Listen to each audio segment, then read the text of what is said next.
So you're wondering what to get the geek in your life for Christmas, but you know they love Apple products. Well, lucky for you, I tick both those boxes. So in this video, I'll give you the lowdown of what I would like and therefore what they would like, or you, if it's really you we're talking about and you're buying for a friend, then you need to see this, so don't go away.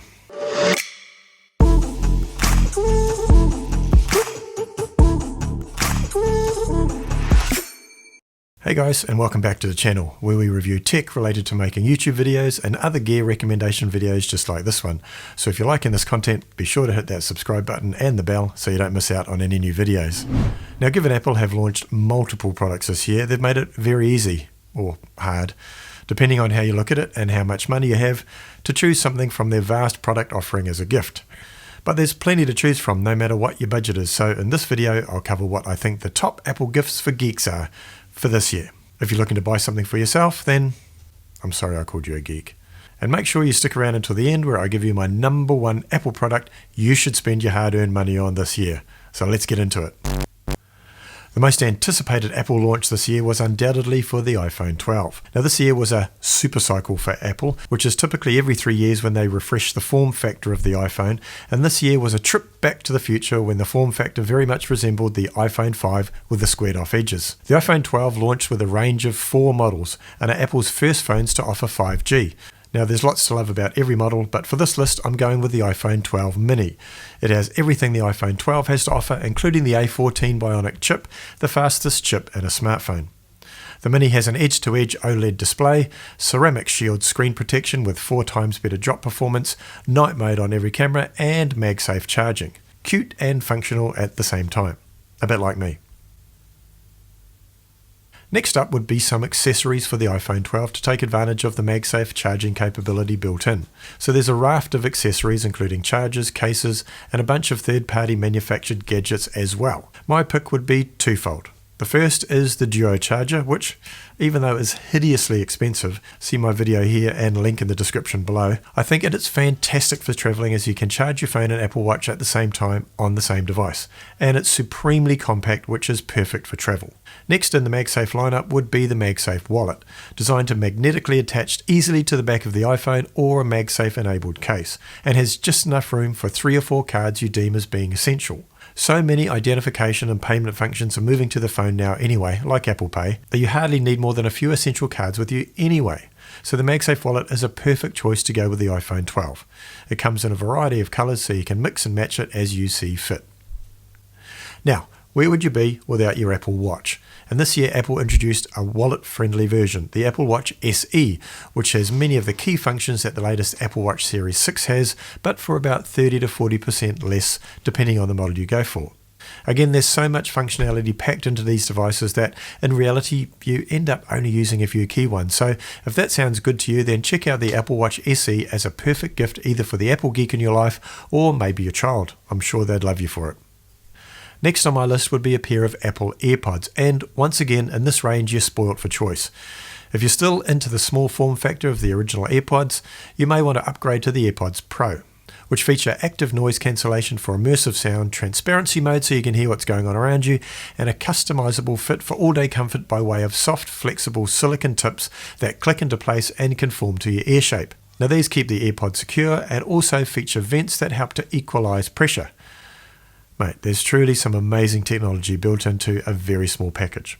Or you could go bigger, both in size and price, and treat your loved one, or yourself, to a pair of the just released AirPods Max, Apple's first over-ear headphones. Now they're available at the eye-watering price of $549 but by all accounts are truly amazing, with the product already sold out in many locations around the world. They feature the same noise cancelling and transparency mode options as the AirPods Pro, but also have what Apple are calling spatial audio, for cinema-like sound that surrounds you because it senses where the headphones are positioned in relation to the position of your head. Very, very clever and typical Apple innovation to come up with something so different. And it goes without saying that the build quality is amazing and they look very, very cool. Hey, just quickly, if you're getting value from this, be sure to hit the like button below and the red subscribe button and the bell to make sure you don't miss out on any future videos. And make sure you hang in there until the end where I tell you my number one pick for what Apple product you should buy this year. Next up, still related to audio, is the Apple HomePod Mini, which is an update to the Apple HomePod.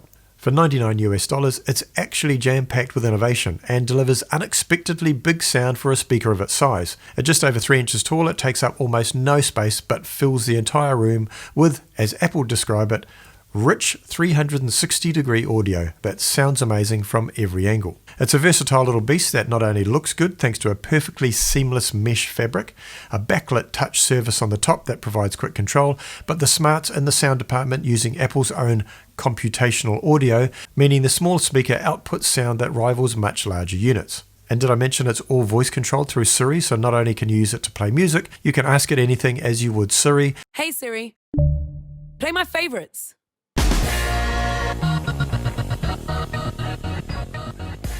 And use it to control your smart home appliances as well. Can you just imagine what you'll be able to do with devices like this time next year? Now onto some larger ticket items, and I'll start with the all-new iPad Air that came out this year. It has a similar straight edge design shared with the iPad Pro and is powered by the new A14 Bionic chip. It supports the Apple Pencil and the revolutionary Magic Keyboard. With 40% faster CPU performance and 30% faster graphics performance, you can even edit 4K video directly on the iPad.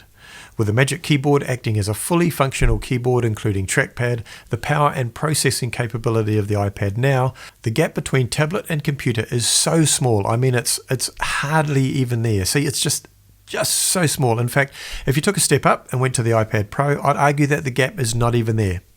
See? Nope, no gap. Speaking of gap, that brings me to the MacBook. And late this year, Apple introduced a line of MacBooks using Apple's own silicon. In other words, the processors that power the computer, moving away from Intel chips that have been used for many years. The new M1 chip has been built to optimize the functions on the Apple MacBooks. And the new MacBook Air, the first to feature the M1 chip, boasts CPU speeds up to 3.5 times faster, GPU speeds up to 5 times faster, a neural engine that features 9 times faster machine learning, the longest battery life ever in a MacBook Air, and a silent, fanless design. So not just small improvements, but a massive one. And they've also released a new MacBook Pro featuring the M1 chip as well, and will be transitioning the balance of the range over the next year or two. But hell's bells.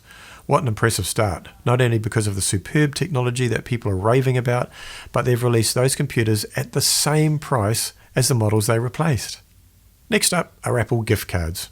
If you really can't decide what Apple product to give, then give the gift of indecision. Give a gift voucher and let that special someone in your life decide themselves. And if that special someone is you, then that's just weird.